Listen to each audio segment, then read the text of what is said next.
সবজি বাজারে আবারও টাস্কফোর্সের হানা। মুখ্যমন্ত্রীর নির্দেশের পরে নড়েচড়ে বসল এগ্রিকালচার ডিপার্টমেন্ট থেকে শুরু করে এনফোর্সমেন্ট ব্রাঞ্চ, মেট্রোলজি ডিপার্টমেন্ট সহ টাস্কফোর্স।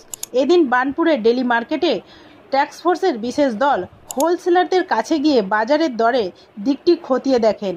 কোনোভাবেই অতিরিক্ত দাম নেওয়া যাবে না। এগ্রিকালচার ডিপার্টমেন্টের অ্যাসিস্ট্যান্ট ডাইরেক্টর দিলীপ কুমার মণ্ডল জানিয়েছেন, কৃষক থেকে সাধারণ মানুষের হাতে আসা পর্যন্ত সবজির দামের মধ্যে অনেকটাই ফারাক হয়ে যাচ্ছে। এই অবস্থায় কোনোভাবেই সবজির দাম বেশি নেওয়া যাবে না, এই নির্দেশ দেওয়া হয়েছে। তার সাথে বলা হয়, নির্দেশিকা না মানলে আইনত ব্যবস্থাও নেওয়া হবে। বাজারে সবজিতে কিছু কিছু সবজির দাম একটু বেশিই যাচ্ছে।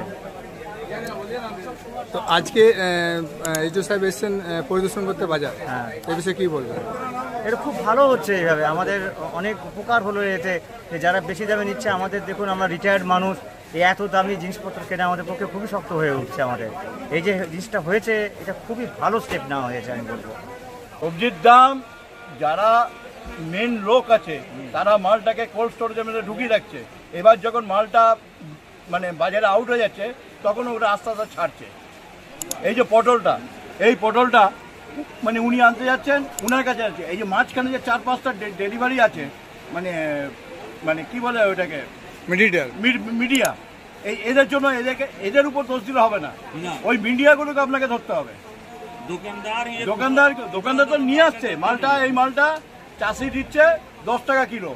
এবার 5 জন করতে করতে চলে গেল 40 টাকা, 50 টাকা, 80 টাকা।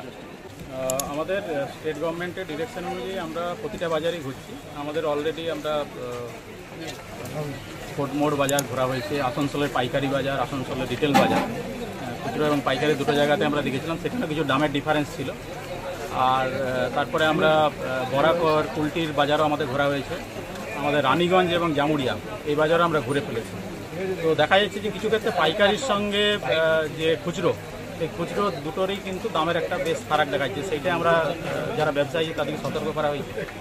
পাইকারি বাজারকেও সতর্ক করা হয়েছে, কারণ পাইকারি বাজারে যদি রেট না কমে তাহলে আমরা এটা কমাতে পারবো না। তবে আমরা যেটা প্রথম দিন যেটা ভিজিট করেছিলাম, তার সাথে আজকে যে ভিজিট দেখলাম যে রেটটা অনেকটাই কমেছে।